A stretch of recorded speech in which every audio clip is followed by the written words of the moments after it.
Namaskar. I am Dr. Meera Das and I welcome you to Vartalap.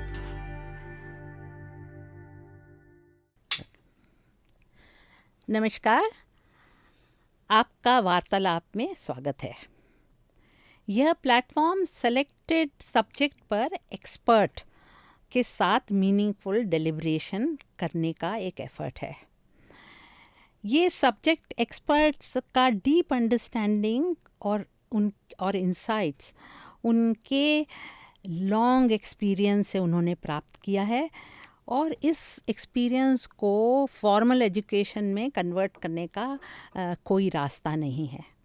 तो हमारा ये effort है कि इच्छुक लोगों तक इन एक्सपर्ट्स के बारे में बता सकें और उन तक ये जानकारी पहुंचा सकें। आज हमारे साथ प्रयाग शुक्ला जी हैं। नमस्कार शुक्ला जी, आपका स्वागत है। धन्यवाद। शुक्ला जी की पैदाइश कलकत्ता में हुई थी। शुक्ला जी एक कवि हैं, उपन्यासकार हैं, लेखक हैं, कला के जानकार हैं, क्यूरेटर हैं, एडिटर हैं और ना जाने क्या क्या हैं। पूरे हिंदुस्तान ने उनके ज्ञान का और उनकी वाक शक्ति का उपयोग किया है और हम तक बहुत सारी किताबें पहुंचाई हैं। ये फाउंडर एडिटर रहे हैं रंग प्रसंग, एक नेशनल स्कूल ऑफ ड्रामा है दिल्ली में, उसका ये पब्लिकेशन है जिसके आप एडिटर रहे हैं। आप एडिटर एक संजना या संगना जर्नल ऑफ संगीत नाटक एकेडमी के जर्नल के भी एडिटर रहे हैं और इन्होंने शुरू के दो अंकों का सनी कलम संपादन किया है। ओके, अतिथि संपादन ललित कला एकेडमी के ये गेस्ट सीरीज की तरह किया है। पर ये इनकी तारीफ यहाँ तक ही नहीं है। वो एक पेंटर हैं और बहुत यंग आर्टिस्ट को प्रमोट करते हैं, उनको कलेक्ट करते हैं, उनको गाइड करते हैं और बायर्स को एनकरेज करते हैं कि उनको उन तक रिकग्निशन पहुंचाएं। इनका बहुत लंबा संबंध रहा है स्वामीनाथन जी से। जगदीश स्वामीनाथन के बारे में जितना बोला जाए उतना कम है। वो एक हिंदुस्तान के बहुत मास्टर पेंटर रहे हैं जिन्होंने पूरे दुनिया में हमारा हिंदुस्तान का नाम रोशन किया है। उनके साथ आपका बहुत नज़दीकी संबंध रहा है और उन्होंने उनके ऊपर उनकी एक बायोग्राफी भी लिखी है जो हिंदी में लिखी थी, लेकिन इनका जो लेटेस्ट पब्लिकेशन है वो आपके सामने रखा हुआ है, the era of Jagdish Swaminathan, जिसका इन्होंने आपने एडिटिंग किया उसका। साथ में श्रुति लखनपाल टंडन भी जी, है। साथ में श्रुति लखनपाल टंडन भी है और ये धूमीमल गैलरी के सौजन्य से ये पब्लिकेशन निकाला गया है। अब धूमीमल गैलरी अपने आप में बहुत दिल्ली में लोकेटेड है और बहुत पुरानी है, बहुत एस्टैब्लिश्ड गैलरी है, उसकी एक अलग कथा है। लेकिन आज जो हम आपसे बात करने वाले हैं प्रयाग जी, वो आपके बारे में बात करने जाते हैं। और क्योंकि अब आपका ये नया पब्लिकेशन है स्वामीनाथन जी के ऊपर, तो हम ये चाहेंगे कि ये पब्लिकेशन एक हमको विंडो देता है आपको समझने का, कला को, हिंदुस्तान की कला को समझने का और स्वामीनाथन जी को समझने का। तो सबसे पहले तो हम चाहेंगे कि आप अपने बारे में जो भी, जितना भी, खैर बहुत लंबा है, कई एपिसोड लगेंगे सिर्फ आपके बारे में समझने में, लेकिन आप जितना बता सकें हम लोग सबको उसका लाभ मिलेगा। धन्यवाद मीरा जी। असल में ये तो आप जानते हो कि किसी के बारे में भी जब हम कहते हैं ना अपने बारे में, तो खाली बात उसके बारे में हो ही नहीं सकती जी। तो ये सब जो लोग हैं जो मुझे मिले, मतलब हुसैन सूजा वाली जनरेशन से, फिर ये जो जनरेशन थी स्वामी की, जयराम भाई स्वामी, अंबादास जी, हिम्मत शाह, ज्योति भाई, फिर ये पीढ़ियों के हिसाब से आप अभी तक की बात कर सकते हो। तो मैं जब भी कुछ कहने चलता हूँ अपने बारे में तो लगता है कि अपने बारे में क्या कहूँ, मुझे तो कहना तो इनके बारे में चाहिए, क्योंकि जो भी मेरे जीवन में घटा है वो इन सबके साथ घटा है, सम्मिलित है। मेरी किताब का नाम ही है साझा समय, जिसमें स्वामी पर जो आपने उल्लेख किया वो काम तो है ही। उस किताब में भी 4 लेख हैं स्वामी पर, बाकी सब पर एक एक है, स्वामी पर 4 हैं। उसका कारण ये है कि कुछ लोग आपको जीवन में ऐसे मिलते हैं जो स्वयं आपके जीवन के बारे में, समाज के बारे में, प्रकृति के बारे में, सृष्टि के बारे में, सामाजिक संबंधों के बारे में एक सीख देखने का एक नज़रिया देते हैं। तो उसके पहले की लेकिन कथा है जो आप जानना चाहते हो, वो बतानी इसलिए भी ज़रूरी है कि फिर तभी हम आगे बढ़ पाएंगे, फिर हम स्वामी तक आ पाएंगे। तो मेरा जन्म कलकत्ता में हुआ इसी महीने 28 मई को 1940 में, और शुरू के मैंने अपना जो जीवन है, शुरू के वर्ष जो हैं जीवन के, वो 22 साल मैंने वहाँ बिताए हैं। पर 22 साल में थोड़ा और एक हिस्सा कम करना पड़ेगा, और बहुत ज़रूरी इसको कम करना।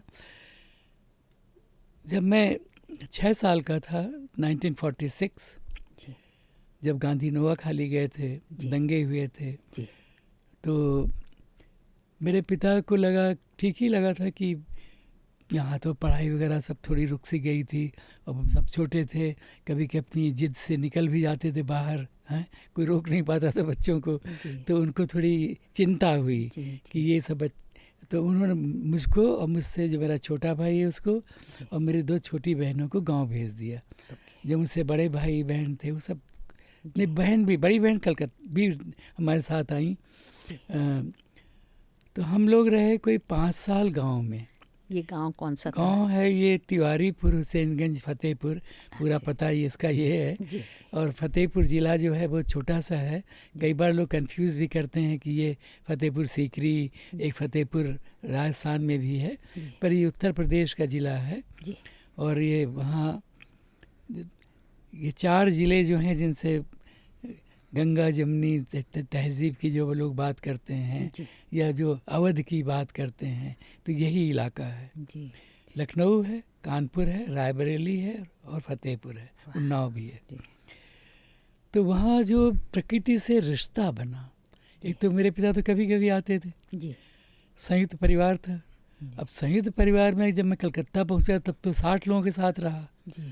अब 18 साल की उम्र तक मैं 60 लोगों के बीच रहा हूँ।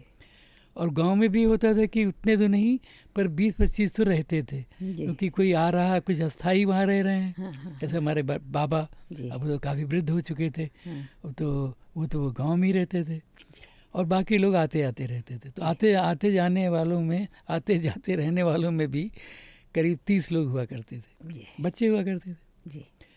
तो वो जो रिश्ता बना कि आप तालाब में तैर रहे हो, अब तो सोचकर मैं खुद डर जाता हूँ, अब डर जाता हूँ। उसमें नहीं डरा था कि अरे बगल में पानी वाला सांप तैर रहा, तुम भी तैर रहे हो, और हम अपनी नाव बना रहे हो, और पता नहीं क्या क्या कर रहे हो, क्योंकि स्वतंत्र हो। आम क्या मौसम देखिए, अभी आम का ही है ना, आम का तो है। ये इस समय हम लोग क्या करते थे कि सुबह रात को 3 बजे उठकर, 4 बजे उठकर, आंधी आ रही है, अरे आम बहुत गिर पड़े होंगे, तो चलो उठा कर ले आते हैं अपने बाग से, दूसरों के बाग से भी जो मिल जाए। तो ऐसा जीवन था। उस जीवन ने मुझे प्रकृति के बहुत नज़दीक ला दिया। और वो मैं कभी कभी सोचता हूँ, अगर वो 4-5 बरस मैंने गाँव में ना बिताए होते तो पता नहीं मेरा जीवन क्या होता। तो उसने आपको पेंटिंग करने के लिए प्रेरित करा कि लिखने के लिए प्रेरित करा? तो was it a source of inspiration to you? आप कह सकते हैं कि उसने सब चीज़ों के लिए प्रेरित किया। क्योंकि जब आप ऐसे किसी परिवेश में आप रहते हो, तो वो आप कुछ करने लायक बन ही जाते हो। आप बिल्कुल ठीक बोल रहे हैं। उसमें देखिए, क्योंकि इसको मैं भूल नहीं सकता, हमसे थोड़ा बड़े थे, रहे नहीं, त्रिलोकी रमन द्विवेदी हमारे सबसे अच्छे मित्र, जो बाद में जीवन भर किसान रहे, और हमारा संबंध कभी टूटा नहीं। मोबाइल आने के बाद और बढ़ गया था कि लगभग रोज़ बात होती थी। अब उनका जीवन क्या था, उनको इस चीज़ समझ कहाँ से आई? एक ऐसा व्यक्ति मैंने अपने जीवन में देखा है जी। जिसके घर में सचमुच नमक के अलावा और कुछ नहीं आता था। ओके। उसने जब बड़ा हुआ, हाँ अपने परिवार की खेती उसको मिली, उस लड़के को, जी।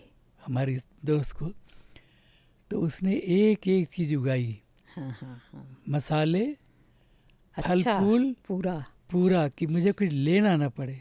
हाँ और गांव और घर में मतलब गाय भैंस तो रहती ही थी, जी हाँ। तो दूध की वो कमी की नहीं समस्या, होती दूध थी। आपको बाहर से नहीं लेना, जी जी हाँ। गुड़ भी आपको मिल जाएगा, चीनी भी मिल जाएगी, क्योंकि आप गन्ना अगर लगा रहे हो तो लगा चीनी भी मिल है, जाएगी। हाँ हाँ। ऐसा जीवन उसने जिया है, completely sustainable, complete self sustainable. Sustainable. और जब ये सब आ भी गया, फ्रिज वगैरह बच्चे ले आए, उनके बड़े हो गए थे, हाँ उस व्यक्ति को उससे मतलब नहीं था। जी। तो एक उस व्यक्ति की भी बहुत मैं याद इसलिए कर रहा हूँ कि वो कहीं स्वामी से भी जुड़ती है, एक अलग अच्छा। तरह से जाकर, आगे जी जाकर। जी जी। तो आप सोचो कि ये जो जीवन मिला वो कितना, आई रियली फील ब्लेस्ड। जी। पर आपने अभी ये बात बताई कि वो कंप्लीटली उस पे सरवाइव कर सकते थे, नमक को क्या छोड़ कर के। किया उसने, तो अपनी आंखों से देखा है। ये लोगों को ये बात समझना बहुत मुश्किल होगा आज के लोगों को, क्योंकि किसान जो लगाता है वो भी बेचने के लिए लगाता है, लेकिन बिल्कुल सेल्फ कंटेन्ड ऐसी चीज़ें ग्रो करना। तो वो इसलिए भी देखिए ना वेरी गुड कि वो जो उन पर लिखा है, मैंने छपा है, वो जो सत्ता में टिप्पणी लिखी थी मैंने, अभी गए हैं वो 1 साल पहले। He was slightly older to me, he was about, now I am 85, he would have been around 90 or सो, अगर अभी होते तो ये बहुत सुंदर रिश्ता बना जी। और उससे बहुत सारी चीज़ें समझ में आई, जीवन का आनंद समझ में आया जी। अभी जो आपसे मैं कह रहा था हाँ। कि अब इस उम्र में आकर मुझे समझ में आया कि मैं क्या हूँ, मैं क्या चाहता रहा हूँ। तो 2-3 उपमाएं सूझती हैं जी कि या तो मैं तितली बनना चाहता हूँ, हाँ। या मैं चिड़िया बनना चाहता हूँ, हाँ। या मैं भौरा बनना चाहता हूँ, हाँ हाँ क्योंकि यही हैं हाँ। जो मुक्त हैं जी। सुगंध लेने के लिए, अपना भोजन वहाँ से उठा लेने के लिए। ये चिड़िया करती है कि अब ये फल फूल हैं और आपको जो चाहिए वो बाकी मिल जाता है। जी हाँ। कहीं खाने पीने को, जैसे आज आपका भोजन कर लिया है, तो सचमुच ये सच्चाई मुझे लगती है कि ये वैसा ही जीवन मैंने चाहा था। जी हाँ जी हाँ। और वो मुझे कह सकता हूँ कि किसी रूप में तो मिलता चला गया। और अब मैं उसको सचेत ढंग से चाहता हूँ कि मैं ऐसा ही जीऊँ, कि मैं मानूँ अपने को, और यही करता भी हूँ। अभी देखिए क्या करता हूँ मैं, सुबह 1 घंटे यहाँ स्वर्ण जयंती पार्क में सैर करता हूँ, वहाँ भी यही सब देखता हूँ। वो वन्य पार्क है, वाइल्ड लाइफ जैसा एक, और यही सब सोचता रहता हूँ। सुगंध कहाँ से मिलती है? अब सामाजिक जीवन में सुगंध तो आप अच्छे लोगों से मिलने से मिलती है, बात करने से मिलती है। सबसे बात करता हूँ, नारियल पानी पीता हूँ। खैर अब हम पीछे चलते हैं। तो उसमें ये है कि वहाँ बड़ा हुआ, और जैसे अभी आपसे कह रहा था, गांव वाले पीरियड के बाद फिर मैं 11 साल की उम्र में कलकत्ता पहुँचता हूँ, रानी लक्ष्मणी हाई स्कूल में पढ़ता हूँ। वहाँ एक दिन मेरा एक दोस्त एक किताब लाता है, महादेव वर्मा की निहार, और हम घर में बैसवाड़ी, मतलब हमारी जो ये जो बैसवाड़ी का इलाका है फतेहपुर का, अवध का बैसवाड़ी का कहिए, तो हम तो घर में वो बोलते थे माँ से, भाई बहनों से। हिंदी हमने पढ़नी शुरू की थी।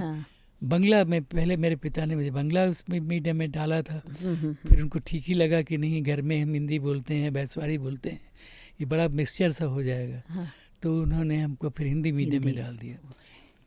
तो जितनी हिंदी मैंने तब देखी सुनी थी, मुझे लगा ये कौन सी हिंदी है। अब महादेवी जी की भाषा आप जानते हो कि उन्होंने इसी हिंदी में से एक अपनी हिंदी बनाई है, गद्य में भी पद्य में भी। तो उसने मुझे बहुत आकर्षित किया। अच्छा। उसके पहले की एक घटना और है जो मेरे लेखकी जीवन से जुड़ती है। मेरे बाबा के एक दोस्त थे, जगमोहन नाथ अवस्थी जी। उनके बेटे थे रामानाथ अवस्थी जी, एक ज़माने में हिंदी के बड़े गीतकार थे, बहुत लोग जानते थे, कभी सम्मेलनों में जाते थे। खुद हमारे जो संपादक रहे और हिंदी के इतने बड़े कवि रघुवीर सहाय के मित्रों में थे, ये तो हमको बाद में पता चला। तो जगमोहन नाथ अवस्थी जी हमारे बाबा के दोस्त थे, वो कभी कभी घर आते थे हमारे। तो मेरे बाबा उनसे ऐसे विनोद में कहते थे, अच्छा ये प्रयाग आ गया, इसके नाम पर एक कविता बना दो आप। वो आशु कवि थे। अच्छा। तो जैसे मान लीजिए उन्होंने प्रयाग में कुछ जोड़ा, आग जोड़ दी, कोई ऐसा कुछ जोड़ देते थे। और वो मुझे बड़ा चमत्कार लगा कि उन्होंने हम सब भाई बहनों के नाम पर कविता बना दी। अब मैं वो कर सकता हूँ। अच्छा, आप कर लेते हैं। अभी भी करके बता सकता हूँ। अच्छा, ये उज्ज्वल है, ये भुजबल है, ऐसा बना सकता हूँ। तो ये ऐसी चीज़ें बनाते थे वो। जी जी। तो अब हमको बड़ा चमत्कार लगा। मैंने कहा ये चीज़ सीखने लायक है, चीज़ सीखने लायक है। तो पहले तो किताबें घर में पढ़ी मैथिली शरण जी की, भारत भारती, जयद्रथ वध। प्रेमचंद जी की कहानियाँ वगैरह पढ़ी होंगी जो सबके घरों में रहती थी। मैथिली शरण जी तो हमको अच्छा लगा, वो छंद अच्छा लगा। और वो तो फिर धीरे धीरे परिचय होता गया। कुछ पाठ्यक्रम में भी थी चीज़ें प्रसाद जी की। प्रसाद जी को देखिए, भीति विभावरी, मैं हृदय की बात रे मन, विकल होकर नित्य चंचल खोजती जब नींद के पल, चेतना थक सी रही तब, मैं मलय की बात रे मन, चिर विषाद विलीन मन की, व्यथा के इस तिमिर मन की, व्यथा के इस तिमिर वन की, मैं उषा सी ज्योति रेखा, सहज कुस्मित प्रात रे मन, पवन की प्राचीर में रुक, जला जीवन जी रहा झुक, उस झुलसते विश्व दिन की, मैं मधुर ऋतु रात रे मन, मैं हृदय की बात रे मन। वाह, बहुत अच्छे। ऐसी कविताएं पढ़ी जैसे अभी तो बाद में तो याद हो गई पढ़ते पढ़ते। जितनी लांबर, हाँ अब देखिए, बीती विभावरी जागरी, अंबर पनघट में डुबो रही तारा घट, उषा नागरी, आपको भी याद। तो ये ऐसी जो प्रसाद जी पर तो थोड़ा मैं बाद में उनसे परिचय हुआ। तो महादेवी जी की निहार, वो खासतौर पर वो जो संकलन है उनका, वो कुछ और ही तरह का है, दीपशिखा वगैरह से अलग है। तो बड़ा मैं चमत्कृत हुआ। तो वो जो स्मृति थी गांव वाली, जगमोहन नाथ अवस्थी जी वाली की कविता बना दी जा सकती है। और फिर मैंने महादेवी को पढ़ा, तो थोड़ा सा आप कह सकते हैं भाषा में कुछ उसको एक और संस्कार मिला। जी। फिर हमको अज्ञे मिले। किसी ने अज्ञे पढ़ना चाहिए। अब देखिए जीवन में कैसी चीज़ें होती हैं। जिनको पढ़ा और सोचा करता था कभी इनसे मेरी भेंट हो, उनके साथ काम किया थोड़े ही वर्षों बाद। अच्छा जी। मैं पढ़ा मैंने शेखर एक जीवनी, बहुतों की तरह मेरे ऊपर भी इसका बहुत गहरा असर हुआ। फिर उनकी कविताएं पढ़ी, और जिनमें से बाद में तो फिर बहुत तरह के संकलन हैं। और बाद में फिर ऐसी पंक्तियां हैं कि सागर मुद्रा नाम का कविता संग्रह है जी। मुझे ऐसे मत छोड़ दो सागर, मुझे कहीं से तोड़ दो सागर। और इतनी चीज़ें हैं। पार्श्वगिरि का नम्र चीड़ों में डगर चढ़ती उमंगों सी, बिछी पैरों में नदी ज्यों दर्द की रेखा, विहग शिशु मौन नीड़ों में मैंने आँख भर देखा, दिया मन को दिलासा पुनः आऊँगा, भले ही बरस दिन अनगिन युगों के बाद, तमक कर दामिनी बोली, क्षितिज ने पलक सी खोली, अरे आयावर रहेगा याद। जब ये चीज़ें पढ़ी तो फिर और संस्कार हुए। तो ऐसी चीज़ें मैं याद करता चला जा सकता हूँ। फिर वो दिन आए कि मैं 18 साल का हूँ, और कल्पना जैसी प्रतिष्ठित पत्रिका में मेरी एक कहानी और एक कविता छपती है। ये पहली कविता और कहानी है आपकी जो? हाँ, लगभग पहली है। अच्छा। एक तो मेरी सड़क का दोस्त कहानी है जो प्रेमचंद जी के बेटे श्रीपद राय ने छापी थी कहानी पत्रिका में। हाँ। जिससे मैं हिंदी जगत में जाना गया था। अच्छा। उसके साथ एक तस्वीर छपी थी। अच्छा। और कहानी पत्रिका ऐसी थी कि जब घर घर जाती थी। हाँ। और वही सब साधन थे। हाँ। तो सबको पता चल गया कि कोई लड़का है कलकत्ते में, वो प्रयाग शुक्ल में लिखता है। तो पूरा हिंदी जगत जान गया। क्या उम्र रही होगी आपकी? मैं 18 साल का था। 18 साल। तभी तो राम कुमार जी से ही परिचय हुआ। अच्छा। फिर उनके स्टूडियो में रहा। तो ये आपने अच्छा ही किया कि मेरे बारे में पूछा मुझसे, और ये बातें थोड़ी सी आपको मैंने बताई। तो एक तो ये जो सामाजिकता, अब सोचिए 60 लोगों के साथ रहने का क्या अर्थ। फिर 60 लोगों में अगर आप ये जोड़ लो हाँ। कि हमारे चचेरे भाई बहन हैं, मेरे अपने दोस्त हैं, उनके दोस्त हैं, तो संख्या कितनी बड़ी हो जाती होगी। जी, पर इससे देखिए इससे आपका जो संसार है वो आपसे बढ़कर है, ये सीख मिलती है। बिल्कुल आपने सही कहा। जो न्यूक्लियर फैमिली हैं वो चाइल्ड सेंट्रिक होती हैं और उनको लगता है कि मैं ही सारी दुनिया हूँ। एक पूरा एटीट्यूडनल वो है। ये आप सही कह रहे हो। इसमें एक ही चीज़ जोड़ूंगा, एक और ये भाव आता है जी, व्यक्ति होने का, कुछ अपने में भी कुछ होने का जी, वो भी रहता है। पर उससे बड़ा भाव ये आता है कि आप भी सब लोग जैसे एक हो। हाँ, एक हम्बलनेस है। हाँ, वो विनम्र बनाता है, विनम्र बनाता है। और अब तो और लगातार मुझे विनम्र बनाता चला गया है कि भाई अब एक माली अपने काम में मेरे साथ होता है। हाँ। वो बहुत प्यार से लगन से कहीं कुछ कर रहा हो तो मैं उसको देखता रहता हूँ। लगता है कि इसके भी कुछ सीखने को मिलता है। जी हाँ। आप उससे फूलों के नाम पूछते हो, किस ऋतु में क्या होता है पूछते हो, तो ये भाव चला जाता है कि आप बहुत जानते हो। जी हाँ, जी हाँ। या आप कुछ हो खास हो। जी हाँ। वो तो देखिए कबीर ने सिखाया ही है सबको कि जुलाहा भी है तो ज्ञान में कहीं कमी नहीं है, उसके विचारों में कहीं कमी नहीं है। बहुत हिंदुस्तान कम से कम बहुत सारे एग्जाम्पल देता है जो आपको विनम्र बनाने का पाठ देता है। देता है। हिंदुस्तान के बारे में ज़्यादा जानते हैं इसलिए, लेकिन ये शायद दुनिया भर में है। जी हाँ, कई लोग देखिए ऐसे मिलते हैं ना, आपको भी मिले होंगे, मुझे भी मिले हैं देश में विदेश में, जो अत्यंत आपको विनम्र लगे और लगा कि इनको ये कुछ तो खास कहीं से है नहीं, पर आप थोड़ी देर उनके साथ बैठो, आप फिर आपको पता चलता है कि ये क्या दुनिया क्या जानते हैं ये। एक बार मेरे साथ हुआ था, वो कभी नहीं भूला। ये बनस्थली में आप जानते हो जो कन्याओं के लिए, लड़कियों के लिए जो पहला एक कॉलेज यूनिवर्सिटी बनी जिसमें केवल लड़कियां ही पढ़ेंगी, तो वहाँ 2 बार मेरा जाना हुआ, मेरी पत्नी भी साथ रहती थी। तो एक देवकीनंद शर्मा जी जो शांति निकेतन में नंद बाबू के शिष्य थे, वो वहाँ पढ़ाने लगे थे। फिर उनके बेटे अभी भी भवानी शंकर शर्मा जी जयपुर में रहते हैं। बहरहाल तो इन्हीं के एक छोटे भाई और विनोद, उन्होंने एक जगह बनाई अपने लिए, वहाँ पर पास में ही छोटा सा एक खेतों के बीच में एक घर है, कुआं है। तो वहाँ मैं एक बार उनके साथ गया, तो थोड़ी दूर पर निकल गया तो एक खेत में, तो एक सज्जन, बुजुर्ग सज्जन अपना कुछ पानी रखे हुए चारपाई पर बैठे थे। तो वो जैसे कि लगा कि हाँ कुछ सामान्य किसान है। तो पहले तो उन्होंने मेरी ओर देखा, फिर कुछ पता नहीं उनको क्या लगा कि क्या कहें, मेरे साथ क्या करें। तो उन्होंने इशारा किया बैठ जाओ। मैं बैठ गया। अब वहाँ से कोई चिड़िया उड़ती हुई जा रही थी। अब मैं भूल गया उसका नाम। तो ऐसे ही सरल जिज्ञासा हुई, पूछूं भाई इसका नाम क्या है।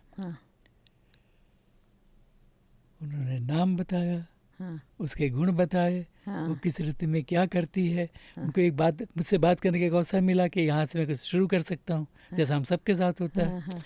वो दिन कभी मैं भूला ही नहीं। मतलब हमको क्या आता है जी, एक व्यक्ति को इतना आता है एक विषय में, और वो भी जैसे त्रिलोकीरमण जैसे कोई व्यक्ति थे, हमारे किसान ऐसे ही रहे। जी हाँ, जी हाँ, बिल्कुल ज़्यादातर रहे एक ज़माने में। बिल्कुल बिल्कुल। तो ये जो चीज़ें थी, अब हम इसकी अच्छा हुआ कि सारी भूमिका बनी, क्योंकि हमको वो स्वामीनाथन तक ले आएगी। जी बिल्कुल, ये उनके जीवन से जुड़ी हुई बातें हैं। फिर क्या हुआ कि दिल्ली आने से पहले एक बरस याद करना ज़रूरी है जी। मैं 18 बरस का था तो मेरे पिता का सब कुछ चला गया। मतलब एक लड़का जो एक ऐसी स्थिति में रह रहा है कि उसके पास कुछ सोचने को ही नहीं कि कहाँ खाएंगे, क्या खाएंगे, जो चाहोगे मिलेगा, वो एक दिन बिल्कुल लिटरली फुटपाथ पर आ जाता। अब ऐसा हो गया, वो किसी कारण से घर बिक गया, कुर्की हो गई, हम बाहर बैठे हुए हैं सामान रखकर, और मेरे पिता के एक दोस्त थे, उनसे उन्होंने कहा था कि हमारे लिए प्रबंध कर देना किसी घर का, वो नहीं कर पाए थे। तो पिता तो उस रात चले गए दक्षिणेश्वर बेलूर मठ वगैरह। अच्छा। और हम भाई बहन कुछ कुछ अपने अपने, मैं एक दोस्त के पास चला गया, जिनके साथ रहा फिर 2-3 बरस। तो मेरे पिता ने कहा गांव चलो। अब बहुत मन भी हुआ, जो कथा बताइए कि कितना आकर्षित करता था मुझे, पर उस क्षण मुझे लगा और ठीक ही लगा कि वहाँ जाकर मैं क्या करूँगा, वो दिन जा चुके हैं। तो मुझे यहीं रहना चाहिए। मैं लिखता पढ़ता हूँ, छपने लगा हूँ, 10-5 रुपए का मनी ऑर्डर भी मिलने लगा है, तो क्या चिंता है। तो मैंने कलकत्ता रह गया। पर एक समय आया कि सीखने की इच्छा हुई कि ये बंगला भाषियों का प्रदेश है, और बंगला आने लगी थी मुझे, पर मैं हिंदी में कामकाज कर सकूं, और फिर ज़रूरत भी थी। शुरू में ट्यूशन वगैरह करता था, बच्चों को पढ़ाता था, और अपना काम चल जाता था कि लिख पढ़ कर। पर मुझे लगा नहीं, कुछ एक तो कल्पना में एक जगह खाली हुई। अब कल्पना उस समय हिंदी संसार में, बल्कि आज भी जो उसके बारे में जानते हैं, वो एक चमत्कार से कम नहीं थी। कि एक ऐसी पत्रिका है जिसमें अगर आप छप गए तो आपकी मान लीजिए 100 किताबें छप गई। अच्छा। निर्मल वर्मा को जब ज्ञानपीठ पुरस्कार मिला जी, तो एक पत्रकार ने उनसे पूछा था कि आपको कब लगा कि आप एक लेखक हो गए हो, समाज आपको जानने लगा है, या आपकी चीज़ों में उसकी रुचि है। तो उन्होंने कहा जब मेरी कहानी कल्पना में छपी, वैसी पत्रिका थी। अच्छा। अब उसके वृत्तांत में नहीं जाऊंगा कि फिर मैं वहाँ पहुँचता हूँ तो क्या होता है, क्योंकि वो लंबा है। और मैं वहाँ पहुँचता हूँ तो पहले तो बद्री विशाल जी को अचरज होता है, एक बहुत धनी परिवार का एक पुत्र, बड़ा पुत्र, perhaps one of the richest Hyderabad, अभी भी वैसा ही है उनका। तो जिन्होंने 20 साल की उम्र में हुसैन की पूरी प्रदर्शनी खरीद ली थी, बताइए। That is how they became friends. तो हुसैन साहब वहाँ आने लगे थे, और उनके लिए रामायण भी उन्होंने वहीं बैठकर बनाई। बाद में वो तब चला आया था, वहाँ मेरे हुसैन से भेंट होती। हाँ, उन्होंने मुझे रख लिया। पहले तो मुझे उनको लगा कि लड़का है और इतनी बड़ी पत्रिका में, फिर मुझसे उनको जो भी लगा वो बात हुई 1-2 घंटे, तो बोले मैं कल बताऊंगा। वो रात भी मुझे कभी नहीं भूलती, मैं सो ही नहीं पाया। मुझे लगा कि अगर इस दरवाजे से मैं लौट गया तो मेरा क्या होगा, कहाँ आ गया हूँ मैं। आप सोच सकते हो कि एक लड़के के मन में क्या बीत रही होगी कि आप वहाँ पहुँच गए हो जहाँ से आपके लिए सारे रास्ते खुल जाएंगे, सीखने के, जानने के, काम करने के। तो फिर दूसरे दिन पहुँचा तो हंसकर उन्होंने कहा कि हम आपको रखेंगे। क्योंकि आज से कल्पना की औसत आयु कम हो जाएगी, एवरेज एज जो है, क्योंकि उनमें तो कोई 60 का था, कोई 50 का था। अभी 100 साल के होकर गए हैं जगदीश मित्तल जी, जिसके कला संपादक थे, जिनके साथ भी कला का पहला पाठ हम लोगों ने पढ़ा हुसैन से। हुसैन मिल गए। तो हुसैन और जगदीश मित्तल जी। ये सब दिल्ली में हो रहा है? हैदराबाद में हो रहा है। हैदराबाद में हो रहा है। अभी दिल्ली में पहुंचा तो कहाँ हूँ? अब हैदराबाद पहुंच गए। जी, कलकत्ते से हैदराबाद पहुंच गया हूँ। तो हैदराबाद पहुंच गया हूँ। हाँ, अब दिल्ली की बारी आ सकती है, लेकिन बद्री विशाल जी की याद करते हुए, क्योंकि उन पर मैंने एक किताब भी बनाई है, कभी आपको दिखाऊंगा। उसका नाम ही है बद्री विशाल, जिसके कवर पर हुसैन का बनाया हुआ उनका पोर्ट्रेट है। हुसैन के उतना अच्छा मित्र तो फिर कोई हुसैन का बना नहीं। जी जी। अब उन लोगों का रिश्ता टूटा, उसकी एक अलग कहानी, उसमें अभी जाऊंगा तो बहुत समय लग जाएगा। क्योंकि जब उन्होंने, हुसैन ने इंदिरा गांधी को दुर्गा कहकर पेंट किया, और बद्री विशाल जी तो लोहिया के सोशलिस्ट, और वैसे भी ये कि भाई क्या है ये, आप क्यों कह रहे हो ऐसा। तो कुछ उन लोगों में फिर इमरजेंसी लग गई। इमरजेंसी में हुसैन साहब का रोल उनके हिसाब से जैसा हो सकना चाहिए था नहीं था। तो संबंध थोड़ा सा स्ट्रेन हो गया। हाँ, तो लेकिन अब थे बहुत गहरे, life long.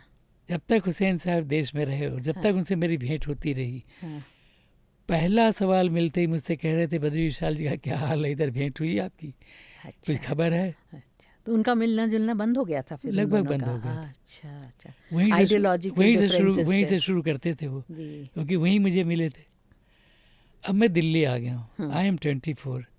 Ram Kumar knows me as a short story writer. तो एक दिन उनके यहाँ जाता हूँ, कलकत्ता भी आए थे, तब से और भेंट हुई थी। उनका उन्होंने लिखा भी एक किताब है प्रिय राम, जिसमें निर्मल वर्मा के नाम चिट्ठियां हैं। अच्छा। उसमें एक चिट्ठी खुदराम कुमार जी की भी है, अच्छा। जो निर्मल को लिख रहे हैं, जिसमें मेरा उल्लेख है। अच्छा। कि मैं तब मैं प्रयाग नारायण के नाम से लिखता था शुरू में। अच्छा। कि मैं इस बार प्रयाग नारायण से मिला, शायद हाँ। तुमने उनकी कहानियाँ पढ़ी होंगी। At that time I was 22 when he came to Calcutta. तो आप शॉर्ट स्टोरीज लिखते थे। हाँ, तो 18 साल की उम्र से लिखना शुरू किया। जी, बहुत 17-18। तो अब मैं पहुंच गया वहाँ दिल्ली। जैसा होता है, मेरे पास 5 रुपये कम नहीं होते थे उस जमाने के हिसाब से, लेकिन ख़त्म हो गई जल्दी। तो अब मैं यहाँ वहाँ दोस्तों के साथ रह रहा हूँ। हम लोग यही करते हैं फ्रीलांसर के इसमें। अभी मैं इसी से जमा भी नहीं था कि फ्रीलांसर के हिसाब से भी जम जाऊँ कि भाई 100-200 रुपये कमा लूँ तो अपना खर्च निकाल लूँ। तो कभी इस दोस्त के यहाँ, कभी उस दोस्त के यहाँ। जी। दिल्ली में थे 2-4 ऐसे जानने वाले। तो राम कुमार जी क्यों मिलने गया। तो उन्होंने पूछा, तुम कहाँ रहते हो, कहाँ ठहरे हो। तो मैंने उनको बताया। थोड़ी देर सोचते रहे। पता है उनको क्या सूझा। मेरे लिए तो कितनी सुंदर चीज़ सूझी। बोले, ये जो स्टूडियो है मेरा, यहाँ से मैं चला जाता हूँ 1 बजे, तो तुम जब तक कमरा नहीं मिल जाता यहाँ आकर रहो, थोड़ा सा अपना सामान ले आओ।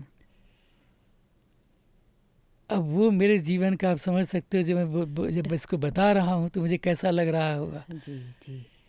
कि एक लड़का 24 साल का, 23 साल का, राम कुमार के स्टूडियो में रह रहा है।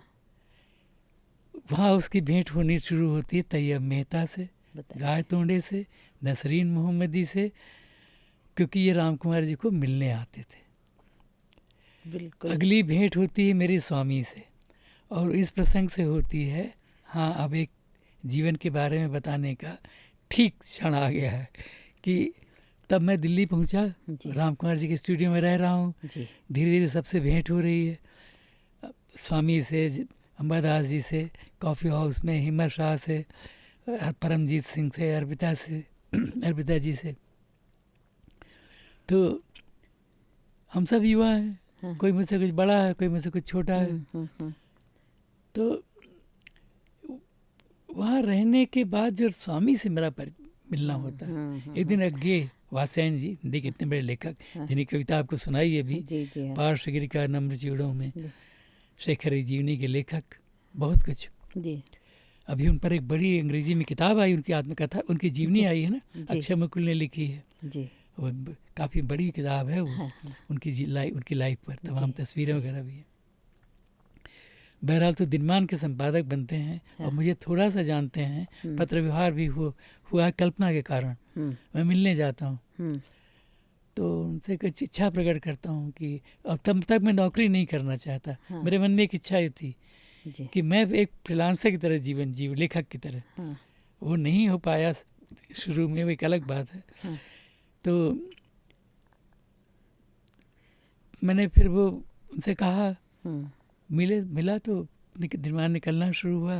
उसके सहायक संपादक बने मनोहर श्याम जोशी। तो मनोहर श्याम जोशी और वात्स्यायन जी ने मुझे असाइनमेंट्स देने शुरू किए एज ए फ्रीलांसर। तो एक दिन उनसे वात्स्यायन जी ने कहा, ये शायद 66 की बात होगी। हाँ, 66 की होगी। ये लोग शायद कैनॉट प्लेस पे रहते थे। नहीं, ये वात्स्यायन जी तो रहते थे उस समय सत्य मार्ग में। कपिला जी को जो घर मिला था, कपिला वात्स्यायन को। बाद में ये लोग अलग हो गए, वो अलग कहानी है। पर तब तो साथ रहते थे, सत्य मार्ग में, चाणक्यपुरी में रहते थे।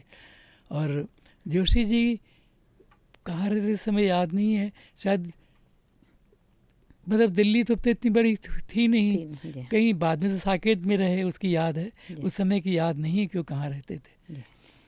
तो एक दिन वात्स्यायन जी ने मुझसे कहा कि कई असाइनमेंट में कर चुका था कि आप स्वामीनाथन को जानते हो। तो मैंने कहा, मिला हूँ कॉफ़ी हाउस में। मतलब नमस्कार वाला परिचय था। और वो भी इतना ही जानते थे कि ये लड़का है, बाहर से आया है और कुछ लिखता पढ़ता है। और हमको बाकी लोगों के साथ देखते थे कि सब श्रीकांत वर्मा उनमें से एक थे, हाँ, जो जी कला वगैरह पर लिखते थे। स्वामी से उनका अच्छा परिचय हो चुका था, जी हाँ, तो उनको कुछ अंदाज़ा हुआ कि इसकी दुनिया भी हमारी जी जैसी हाँ, कुछ जी है। हाँ, जी हाँ। तो इतना परिचय था, इससे ज़्यादा नहीं था। एक बहुत पावरफुल सा ग्रुप है में बीच में आप पहुंचे हाँ, हैं ये। जी सभी लोग उस समय जी तो मत- कमलेश जी थे, जो बाद में लोहिया के सचिव रहे, जी हाँ, हमारे जी मित्र हाँ, कवि कमलेश। जी तो स्वामी के भी बहुत निकट रहे बाद में। जी स्वामी की बड़ी सुंदर कविता है उनकी, इस किताब में है। जी तो फिर स्वामी को गे ने कहा मुझसे, वात्स्यायन जी ने, हाँ, हम लोग उनको वात्स्यायन जी कहते थे, गे तो कहते नहीं थे जी जी हाँ, हम बातचीत में। तो मैंने कहा जानता हूँ, पर तो बोले फिर उनसे एक बात करिए। वो दिनमान ने एक अंक निकाला था हाँ, जिसकी बड़ी चर्चा हुई थी, एक कवर स्टोरी थी। जी अब तो हम उस सेंचुरी में बैठे हुए हैं कि जी। 21st सेंचुरी में क्या होगा, इसका अच्छा अनुमान लगाया जा रहा था। अच्छा okay in the field of arts, in the field of music, in the field of science, हर विभाग में क्या होने की कल्पना कोई कर रहा है, हाँ हाँ उसी विभाग उसी विधा का कोई व्यक्ति। ओके तो उन्होंने कहा कला में क्या होगा, इसके लिए स्वामी जी से आप मिलिए। स्वामी ना, हम लोग तो स्वामी कहते थे, हाँ बाद में कहने यही कहते, इसलिए स्वामी जी मुझसे निकल गया। हाँ तब तो हम स्वामी जी नहीं कहते थे, ये स्वामी नहीं कहते थे, बाद में तो केवल स्वामी कहते थे। हाँ हाँ तो मैं स्वामी को मैंने कहा, हम्म, कॉफ़ी हाउस से मिल गए, तो मैंने हाँ। कहा ऐसा ऐसा है। तो दिनमान को सभी जानते थे, हाँ। और वात्स्यायन जी को। जी हाँ। तो मेरी हम भी उन्होंने- बचपन से दिनमान पढ़ा है, मैं आपको इतना सा बता दूं। हमारे यहाँ आता था जी तो फिर जी तो उसी का कॉलम तो मैंने लिखा, इससे मेरी दुनिया बदली 10 साल। अच्छा, हाँ, और फिर बाद में वात्स्यायन जी ने मुझे वो सौंपा, हाँ। और वही मुझे ले आए, नहीं तो मैं अच्छा, शायद नौकरी ना करता, जी कि जी, नहीं अब आप बताइए। ज्वाइन करो। अच्छा, तो आपने तब दिनमान ज्वाइन करा। जॉइन में 69 जनवरी। ओके उसके पहले फ्रॉम 65 हम्म टू 68 हम्म 3 साल में वहाँ फ्रीलांसर हूँ। फ्रीलांस करते थे। तो स्वामी ने कहा हाँ ठीक है आप, तब मैं भी करोल बाग ही रहता था। अच्छा रामकुमार जी कमरा छूट चुका था, जी। वो स्टूडियो छूट गया था, जी मैंने कमरा ढूंढ लिया था एक, जी और थोड़ा पैसे भी मिले थे लिखने पढ़ने से। हाँ, तो स्वामी ने कहा आप आ जाओ मद्रास कैफ़े, तो आप जानते हो कि मैंने कहा जानता हूँ। हाँ, तो बोले आप 7 बजे आ जाओ सुबह। हम्म। अब मैं समझ गया कि ये भेंट तो कभी होगी नहीं, हाँ, क्योंकि वहाँ कॉफ़ी हाउस में हम सुना करते थे कि स्वामी तो अपना रम पी करके लोगों से, दोस्तों से मिल करके ये 12 बजे तो शिल्पी चक्र से उठते हैं। हाँ, उनके बारे में बड़ी तब कहानियाँ हाँ, प्रचलित थी हाँ, कि उनके जीवन के बारे में, हाँ, कि ये ऐसा है। और तब भी उनका काफ़ी मान और जी, नाम जी, था। तो उस सर्कल में, जी। कनॉट प्लेस में हम लोग भी बैठते थे, कॉफ़ी हाउस में, टी हाउस में। लेकिन अब असाइनमेंट तो असाइनमेंट। हाँ, अब मैं पहुंचा 7 बजे, हाँ, मेरे लिए इतना घोर अचरज का विषय बना, बल्कि तो थोड़ा शर्मिंदा हुआ कि स्वामी वाज सिटिंग देयर, आपसे पहले पहुंच गए। 5 मिनट पहले पहुंचे हुए। और उस समय जैसा होता है साउथ इंडियन रेस्तराज में हाँ, कि आप जाते हो, झाड़ू वाड़ू लग रहा होता है, हाँ। कॉफ़ी की महक आनी शुरू होती है, और वो सब होने लगता है। जी बहरहाल कॉफ़ी पी, बातचीत शुरू हुई। हाँ। बातचीत जो मैंने लिखा है उनकी ये- जीवनी में, ये कॉफी हाउस वही है जिसके खिलाफ फिर उन्होंने मोर्चा किया सबने? नहीं वो नहीं, वो कनॉट प्लेस वाला नहीं, अच्छा, करोल बाग वाला, करोल बाग वाला है। मद्रास कैफे हो, कॉफ़ी हाउस नहीं। मद्रास का। तो वहाँ बातें शुरू हुई, मैंने पूछा कि ऐसा ऐसा है, आप बताओ कि आपको कैसा लगता है 21वीं सदी की, आप क्या कल्पना करते हो कि कला की दुनिया में क्या होगा। कुछ भी बातें उन्होंने कही हैं, बड़े अपने ढंग से मुझे बड़ी चमत्कारिक लगी। तो मैंने सोच लिया मन में, और मैंने आत्मकथा जो उनकी लिखी है जी रजा फाउंडेशन के लिए, जी स्वामीनाथन एक जीवनी नाम से, जी जो राजकमल से प्रकाशित है, जी तो जिसके 2 संस्करण हो चुके हैं। तो मुझे लगा कि अगर इस व्यक्ति से मैं नहीं मिल पाया लगातार, इससे मेरा संबंध नहीं बना, तो मेरा जीवन व्यर्थ है। व्यर्थ है क्या? ये इसका भान मुझे सचमुच हुआ था कि ये यही व्यक्ति है जिसका मैं साथ चाहता हूँ। ये इसमें जो भी है, तब तो इतना डिफाइन करने की क्षमता नहीं थी, पर रियलाइज़ करने की तो थी, जिसको हम बोध कहते हैं। ये बोध हुआ कि ये है वो व्यक्ति जो, जिससे अगर तुम्हारा संबंध बना, तुम उसके साथ रहे, उसकी बातें सुनी, तो ये मानकर चल सकते हो कि जीवन में बहुत कुछ मिला, जो मुझे बाद में मिला। और कभी कभी लगता है कि हाँ सचमुच जो आप चाहते हो वो खो जाता है। जी जी हाँ।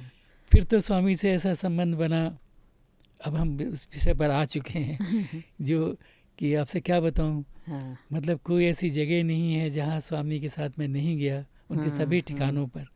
उनके बहुत सारे दोस्त भी वहाँ नहीं गए। कोटखाई हिमाचल प्रदेश में, अच्छा हाँ। जहाँ उन्होंने सेबों का जी। बगीचा खरीदा था, हाँ शिमला से आगे। हाँ और उसके जो वहाँ तक पहुँचने की कथा भी मैंने लिखी है, जी। वहीं से जीवनी शुरू होती है। Okay okay. क्योंकि वो जीवनी इस तरह लिखी गई है जी। कि जिसमें ये न रहे जैसे आमतौर पर लोग लिखते हैं कि वो यहाँ जन्मे, इस साल का, नहीं, जहाँ जो लगे। तो उसका तरीका मैंने ये अपनाया है कि ड्रॉप लेटर के साथ एक प्रसंग आता है। बड़ा ड्रॉप लेटर है कि एक दूसरा प्रसंग शुरू हो रहा है। अच्छा तो जैसे मान लीजिए कोटखाई, तो को आ गया, तो ड्रॉप लेटर बन गया, और ड्रॉप फिर इट्स अबाउट कोटखाई ओनली, या वहाँ क्या हुआ। तो अब वहाँ भी गया हूँ, 5 दिन रहा हूँ स्वामी के साथ। इंटरेस्टिंग मेथडोलॉजी है आपकी। तो वो फिर वहाँ बस्तर गया हूँ, 15 दिन साथ रहा हूँ। जब भारत भवन बन रहा था, हम काम कलेक्ट कर रहे थे। काम कलेक्ट कर रहे थे। फिर धूमिमल गैलरी जो उनका अड्डा थी और जो मेरा अड्डा भी बनी और आज तक बनी हुई है। अब देखिए कई बरस से हम स्वामीनाथन जी का जन्मदिन 21 जून मनाते हैं। आज ही मैंने धूमिमल के जो अब जी हमारे युवा डायरेक्टर है हमारे उदय जैन, इसके पिता मेरे मित्र थे रवि जी जो स्वामी के भी मित्र थे। तो उसको आज ही वो विदेश में है, तो आज ही देखिए क्या संयोग है। अभी अभी याद आई कि सुबह ही उसको मैसेज किया है कि इस बार मैं क्या प्लान कर रहा हूँ, कि उसमें क्या होना चाहिए। तो उसके अप्रूवल के लिए वो तो हर चीज़ में हाँ कह देता है स्वामी के नाम पर।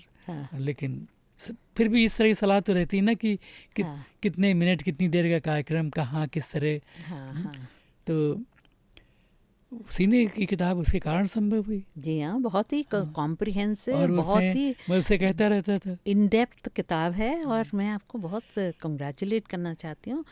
उनके सब स्वामीनाथन जी के हर एस्पेक्ट को छूती है वो, उनके विचारों को। हम लोगों ने यही की है जी। तो उससे मैं 20 साल से कहता था, क्योंकि स्वामी पर कोई किताब दिखती नहीं थी। अब उसके कारण क्या मैं नहीं जानता। तैयब पर किताब, रजा साहब पर किताब, हुसैन पर किताबें कई, राम कुमार जी पर किताब बड़ेरा से, स्वामी पर कोई किताब नहीं। तो लगा कि भैया जिनसे इतना मिला है तो उनके लिए अगर इतना भी नहीं मैं कर सकता नहीं। It's a fantastic book. तो मैं जैसा एक बार पढ़ना शुरू किया तो उसको ख़त्म नहीं कर पाई। आई कुडंट लीव इट, वो पढ़ती रही। बहुत अच्छे से संग्रह किया गया है और उसके रिवीजन भी बहुत अच्छे किए हैं आपने। जी आप बताएं आप क्या।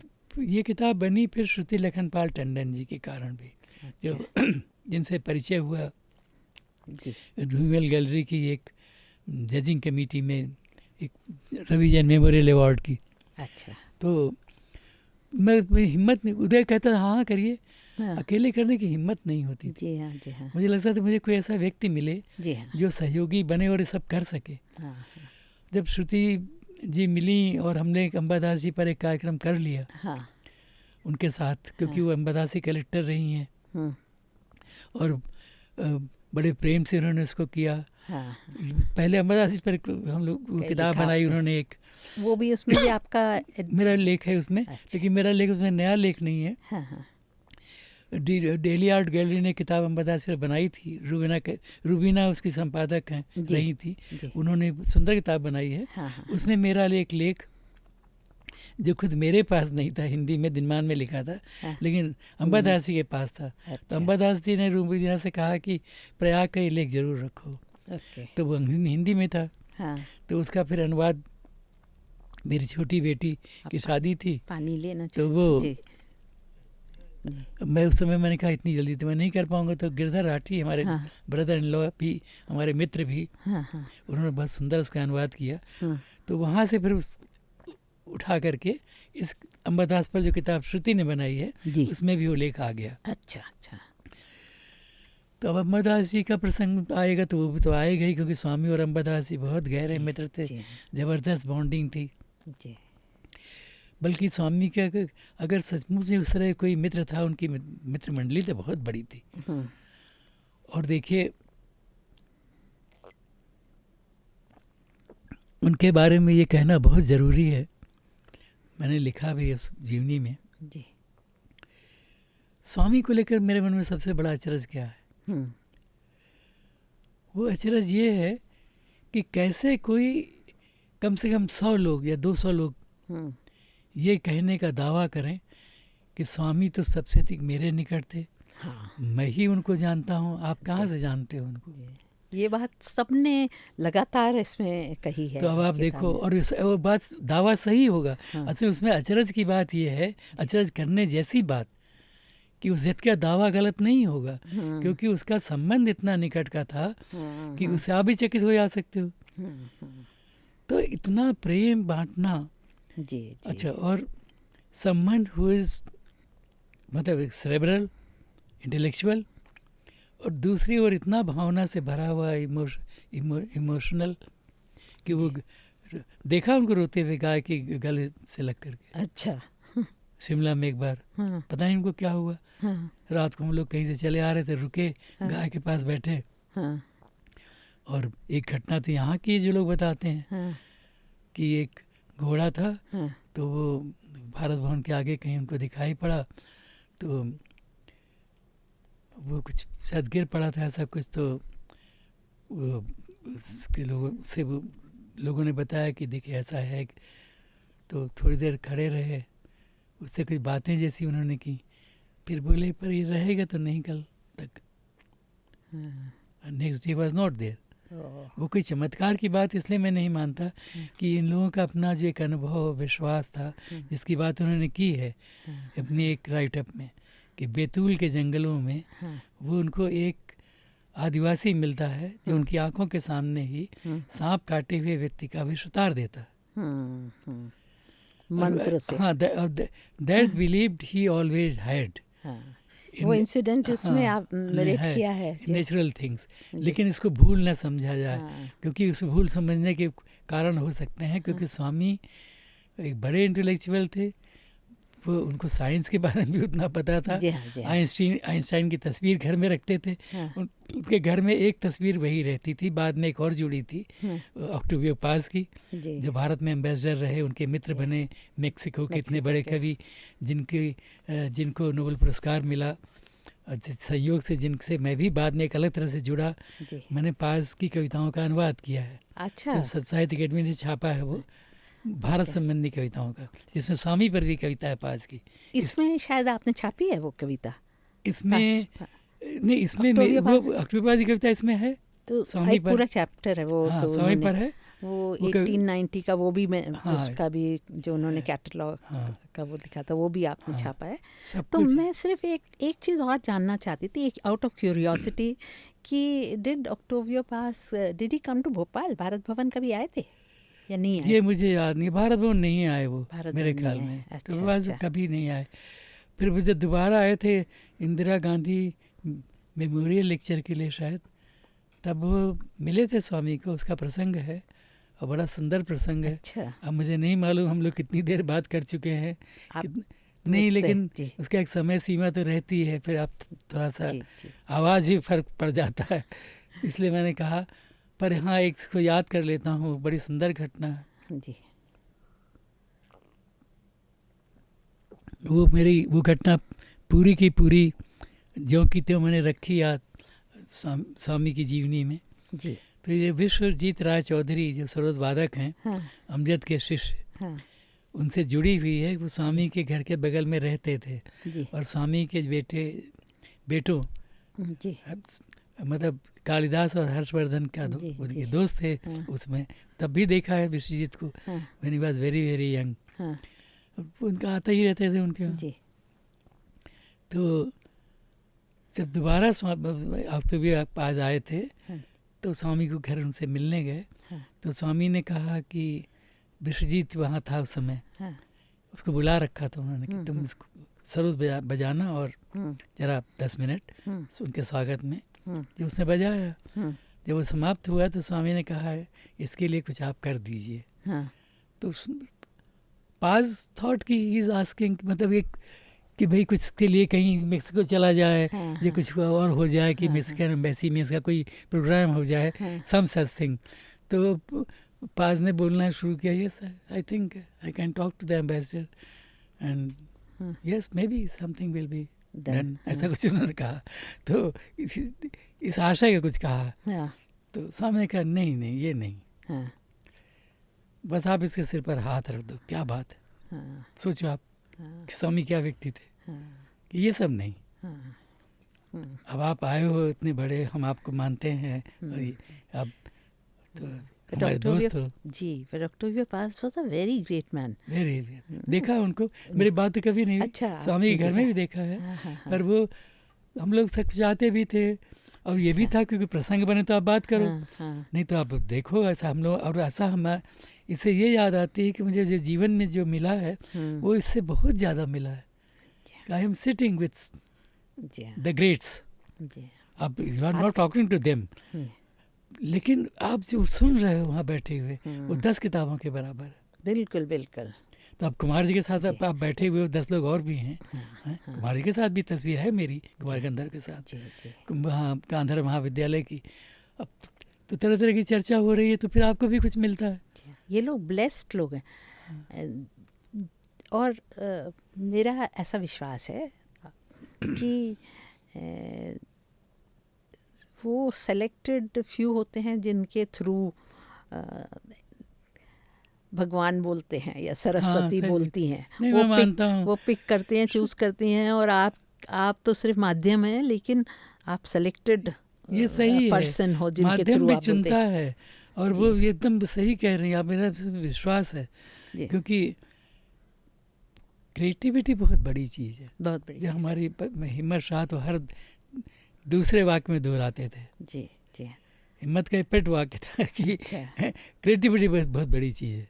जी। अच्छा, अब वो तो है, वो खुद बहुत क्रिएटिव व्यक्ति हैं। उनका काम बहुत हाँ जी। तो क्रिएटिव लोग ही तो कुछ कर पाते हैं, पर हर व्यक्ति जो है वो क्रिएटिविटी कंटेन नहीं कर पाता है। आप में यदि कंटेन करने की क्षमता है थोड़ी बहुत, then God blesses you and through you it flows. हाँ सही है। एक तो ये है आप में क्षमता है, तो सस्टेन कहाँ तक आप करते हो, आपको ये उसको मानते संभालने का एग्जैक्टली की क्षमता होनी चाहिए। और वो उसको मैं क्या कहूँ, डेडिकेशन तो ऐसा मतलब उसके जो मैं कहना चाह रहा हूँ उसके लिए थोड़ा कम पड़ता है कि लगभग एक में एक हो जाने जैसा। जब तक आप नहीं हो जाते तब तक आप नहीं दे पाते। जी। और आप अच्छा, उससे कोई बुराई नहीं है, सब लोग नहीं दे सकते। जैसे मैं एक तरफ ये भी मानता हूँ और इन लोगों से सीखा है, ये कला तो हर एक आदमी में है। हाँ। अब देखिए मैं तो गाता नहीं हूँ, हाँ? सार्थक को म्यूजिक में इंटरेस्ट है जी। तो वो तो उसको प्रैक्टिस कर रहा है। हाँ। लेकिन मैं तो उसको सुन रहा हूँ। हाँ। तो सुन रहा हूँ, मेरे भीतर होगा तभी तो मैं रिस्पॉन्ड करूँगा, मैं तो कैसे करूँगा। तो एक सारे आर्ट्स को जो हम रिस्पॉन्ड करते हैं वो इसका बहुत बड़ा प्रमाण है कि वो हमारे सबके भीतर है। अब हाँ वही बात फिर आती है कि कहाँ तक उसको आप ले जाते हो। हाँ। अब ये वो लोग हैं जो उसको अंत तक ले जाते हैं। हाँ। अब वैन गॉग क्या था, पर कुछ लोग ना अहंकार में डूब जाते हैं तो फिर वो पात्र नहीं बन पाते। आप तो पात्र हैं खाली। अरे उनकी वो जाने, हम तो बस इतना जानते हैं जो इन्हीं लोगों से सीखा है। जी। विशेष रूप से स्वामी से कि हाँ। वो इसकी ज़्यादा चिंता नहीं करते थे कि कौन कंट्रीब्यूट कर रहा है कि नहीं, वो समझ भी जाते थे। हाँ, हाँ। एक सुंदर किस्सा भी है। अच्छा। तो वो सीमा गुरैया ने भी हमारी बड़ी प्रिय थी, रही नहीं, आप जानते हो। बहुत दुख होता है उसको याद करके इस रूप में। तो एक दिन उसने मुझे स्वयं बताया था कि स्वामी पर बात हो रही थी। तो बोले एक दिन स्वामी जी ने मुझसे कहा, नहीं मैंने ही कहा कि स्वामी कुछ काम दिखाना चाहती हूँ आपको। तो बोले कि हाँ दिखाओ। तो ये अपने काम ले आई। प्रिंट्स वहाँ तो ग्राफिक स्टूडियो में काम करती थी। ये किस्सा मैंने रखा है इसमें जीवनी में। तो स्वामी को उसने काम दिखाए। हाँ। अब जैसा ही कोई भी एक यंग आदमी एक्सपेक्ट करता है कि हाँ। कोई अच्छा कुछ बोलेंगे। हाँ। बहुत बढ़िया ऐसा कुछ। हाँ। स्वामी देखते रहे, कुछ बोले ही नहीं। हाँ। अच्छा वो तो जैसे होता है कि एक तरह का दुख तो होता है आपको, भैया कुछ बोले ही नहीं, मतलब शायद उनको बिल्कुल ही पसंद नहीं आया है। वो हूँ हाँ करते रहे। अब ये चली गई उनको लेकर के। फिर इसने 6 महीने तक उनको काम नहीं दिखाया। तो एक दिन स्वामी ने उसको रोका, बोले सीमा तुमने काम करना बंद कर दिया है क्या? तो बोले नहीं, आप तो देखते हो मैं रोज़ आती हूँ, काम करती हूँ। तो बोले मुझको तो दिखाया नहीं। हाँ, तो बोली ऐसा लगा कि अभी आपको दिखाने लायक नहीं हुए। तो स्वामी ने मुझे विनोदपूर्वक ही कहा, हाँ, नॉट वेरी सीरियसली, कि तुमको ये बात पता चल गई है। हाँ, तो ऐसे किस्से आप amazing। सुन। पर सामने वाली की ग्रोथ सेल्फ एवेल्युएशन के लिए भी ज़रूरी था ना हाँ, ये कमेंट उनका। हाँ, वो तो करते रहे बड़े लोग।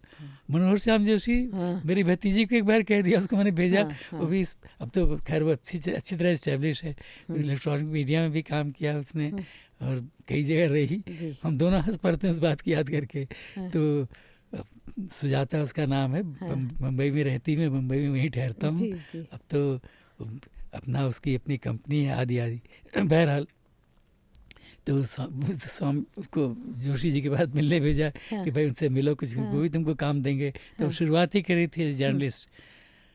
तो श्रुति से सुनते रहे, हाँ, थोड़ी देर तो उससे कुछ पूछते रहे, हाँ, फिर बोले कोई बात नहीं सुजाता, कुछ तुमको सुझाऊंगा, पर तुम अभी अज्ञान के सागर में गोते लगा रही हो।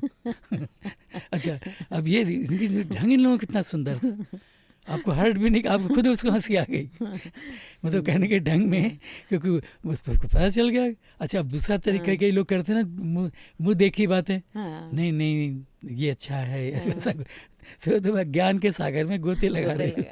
तो उसको जब मुझे बता रही थी बात, तो आज से 15-20 साल पहले की बात है, तो वो खुद हंस पड़ी। तो अच्छा, उससे आपको लाभ भी होता है। बिल्कुल लाभ होता है। आप यदि क्रिटिसिज्म ले सकते हो। हाँ, अब तो जोशी जी का मेरे साथ था, तो डेवलपमेंट का साधन है ये। अब देखिए 70 साल के जब पिकासो हुए तो दिनमान ने तय किया कि हम एक कवर स्टोरी करेंगे। ओके, हाँ, अब चूंकि मैं कला पर लिखता था, हाँ, तो जोशी जी ने मुझसे कहा कि कवर स्टोरी में देखो तुम्हारी बारी आ गई है। हाँ, तब तक मैं यूरोप भी नहीं गया था। हाँ, बाद में तो खैर गया, पिकासो के ओरिजिनल्स देखे बहुत सारे। तो मैंने कहा जोशी जी आप क्या बात कर रहे हो, हाँ, मैं उनके कितने काम मैंने किताबों में देखे हैं, हाँ, और उनके जीवन के बारे में कितना कम जानता हूँ, मैं कवर स्टोरी कैसे कर सकता हूँ। हाँ, तो उनका एक तरीका ये था कि वो एक सिगरेट सुलगाते थे, हाँ, फिर अथवा आगे बढ़ जाते थे, हाँ, फिर पीछे लौटते थे, मेरी ओर देखते थे, देखो तुम्हारा जीवन में कुछ बनने वाला नहीं है। ये मैं समझ चुका हूँ, लेकिन कुछ कोशिश तो कर सकते हो। और मैं यहाँ बैठा हुआ हूँ, ये लाइब्रेरी है, टाइम्स ऑफ इंडिया की इतनी रिच लाइब्रेरी है, कुछ थोड़ा मेहनत किया करो। अच्छा, तो अब हम दोनों ने मिलकर स्टोरी की फिर। तो ये तरीका था उनका। जी, जी, अब मेरे हर बात पर यही कहते थे। एक बार मैंने कहा कि जोशी जी, ये उन्होंने कहा कि ये एक असमिया नाटक हो रहा था प्रगति मैदान में, एक फेस्टिवल हुआ करता था, तो अब कला पर लिखता था। तो जोशी जी ने कहा कि ये थिएटर पर ये तुम कर लाओ। मैंने कहा जोशी जी मैंने कभी थिएटर पर लिखा नहीं है। तो इस पर उनका जवाब भी सुनिए कि भाई जीवन में हर व्यक्ति हर काम पहली बार करता है, कोई भी काम तुम सोच लो वो पहली बार करता है, तो इसमें क्या दिक्कत है। तुमको बंगला आती है ना, असमिया समझ में आएगी, फिर कोई एक ब्रोशर मिलेगा, उसमें कहानी लिखी होगी, फिर तुम्हारे कुछ दोस्त हैं, वो थिएटर वाले भी दोस्त हैं, कुछ उनसे पूछना, कुछ वो भी देख रहे होंगे, मतलब फिर वो आपके पास चारा नहीं रहता था कि उसको आप ना करो। और उनका आज मैं इतना ऋणी हूँ, उनका और माथुर साहब का, रायन माथुर का, रघुवीर साहा का, अज्ञे जी का, अपने सब संपादकों का, बद्री विशाल जी का, कि वो आपको जो काम सौंपते थे वो किसी विश्वास से सौंपते थे, और उस विश्वास और जिस अपेक्षा से सौंपते थे, विद सर्टेन एक्सपेक्टेशन, जिसमें आप फिर लग जाते थे, उस तक खरा उतरना पड़ता ना उस समय। जी, जी। इसमें भी आपने जो उनके अपने पीयर ग्रुप के आर्ट का क्रिटिक किया है स्वामी जी ने, काफ़ी हार्श और स्ट्रेट फॉरवर्ड है। वो बड़ी सुंदर बात है। मैं तो उतना नहीं हो पाता, पर सबके अपने अपने ढंग होते हैं। जी, जी। मेरा ढंग दूसरा है। मेरा ढंग जैसे ये है कि अब कई लोग कहते हैं ना, पूछते हैं कि भाई आपको कैसा लगा ये काम, ये हमारा काम। तुम कहते हो ठीक है, अच्छा है। बोले नहीं, और मैंने कहा देखिए, और तो जो आप पूछ रहे हो तो फिर मुझे सोचना पड़ेगा, इसको मुझे 10 बार देखना पड़ेगा, तब मैं बता पाऊंगा कि जमा हुआ है कि नहीं, क्योंकि मैं सचमुच किसी काम को खराब नहीं मानता। ट्रक के पीछे बना हुआ फूल आप भी देखते हो, मैं भी देखता हूँ, बिल्कुल बिल्कुल। लेकिन उसको मैं 300 बार नहीं देखूंगा। तो जमा होने का ही तो फर्क है। आप रविन्द्रनाथ ठाकुर, जामिनी रॉय, और आप वैन गॉग और पिकासो और ब्राक और डाली और मतीस और अपने यहाँ के मिनीचर पेंटर्स हैं, या छोला ब्रॉन्जेस, या हमारे मोनूमेंट्स, अजंता, एलोरा, खजुराहो, मणिपुरम, और मणिपुरम कह रहा हूँ, हमारे मणिपुर से मणिपुरम शब्द बन गया, पता नहीं कहाँ से, तो महाबलीपुरम वो शायद इसलिए बन गया कि आज ही एक स्टोरी पढ़ी है मणिपुर पर कि वहाँ कुछ बुक फेयर शुरू किया है लड़कों ने, बहुत सुंदर काम किया है। जहाँ अशांति फैल रही है उन जगहों फैली, मतलब इतनी हत्याएं हुई, क्या क्या नहीं हुआ, वहाँ उन्होंने उसको थोड़ा कि एक शांति लौटे, कुछ अच्छी विचार लोगों तक पहुँचे, तो they have started doing these work book fairs, which is a very good news। बहरहाल तो ये सब होता रहा, तो वो कहते रहते थे ऐसी बातें, तो इसलिए मैंने शुरू में ही कहा था, और अब उसी पर ख़त्म करता हूँ आज के लिए, कि जब भी हम अपने बारे में बात करते हैं, कोई भी व्यक्ति, वो कितना भी हो, कैसा भी हो, उसने क्या जमा किया, उसकी उपलब्धियाँ क्या हैं, उसके अचीवमेंट्स क्या हैं, अकेले उसके नहीं हो सकते। और ये तो कोई भी व्यक्ति मानेगा। बिल्कुल बिल्कुल। हमारे यहाँ तो इतनी गुरु शिष्य परंपरा ही रही है, जी। लेकिन अगर वो उसकी बात आप न भी मानो तो ये तो है कि आपके सीखने की जगह सिखाने वाले तो पता नहीं कौन कौन होते हैं। वो तो सबका अंश होता है उसमें, आप में। जी। तो प्रयाग जी, आप हमारे यहाँ इससे हमको बहुत हमारा वी आर ग्रेटली ऑनर्ड आपके प्रेजेंस से, और आप से बात करके तो हमारा सेंस ऑफ अचीवमेंट दुगना हुआ है कि आप यहाँ आए और आपने हमसे बातचीत की। हम लोगों के यहाँ एक ट्रेडिशन है, हम वार्तालाप में एक अपने गेस्ट को छोटा सा उपहार देते हैं, और बहुत बहुत धन्यवाद आपका, बहुत ही एप्रिसिएशन, आपका अभिनंदन करते हुए इसको लेता हूँ, और मुझे बहुत अच्छा लगा। देखिए, होता ये है कि ये जो चीज़ें हमको मिलती हैं, जो हम खुद सीखते हैं, अनुभव करते हैं, लोगों से मिलती हैं, गुणीजनों से मिलती हैं, तो उनको तो याद करने से आपने मुझे एक अवसर दिया है कि मुझ में कुछ और एनर्जी आए, क्योंकि इन चीज़ों को याद करना तो एनर्जी ही मिलती है आपको। और ये तो मैं मानने लगा हूँ, कोई नई बात नहीं कह रहा। देखिए, मेमोरी इज़ लाइफ।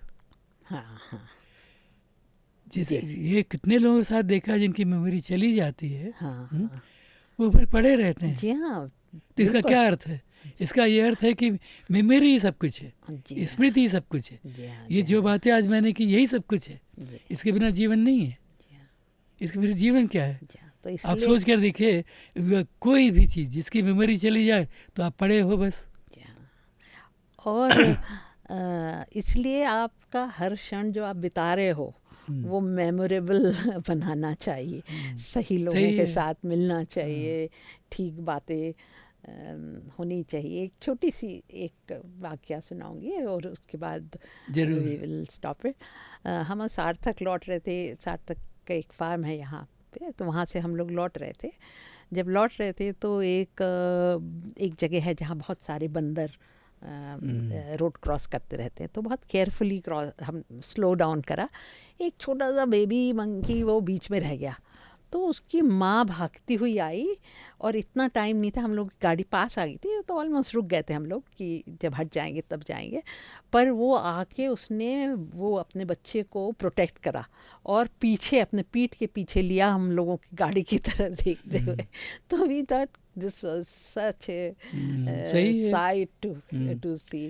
तो छोटा छोटा इंसिडेंसेस आपको बहुत सारा कुछ सिखा जाते हैं। सही है, वही सिखाते हैं, रोज़ सिखाते हैं, वही आपको रोज़, वही आपको कहना चाहिए कि वही आपको जीवन में वापस लाते हैं। जी जी हाँ, आपके जीवन को जीने की इच्छा को पूरा एक थोड़ा हाँ, मतलब उसके लिए एक प्रेरणा बन जाते हैं। जी हाँ जी, ये सारे बहुत धन्यवाद आपका। आप आए, बहुत नमस्कार।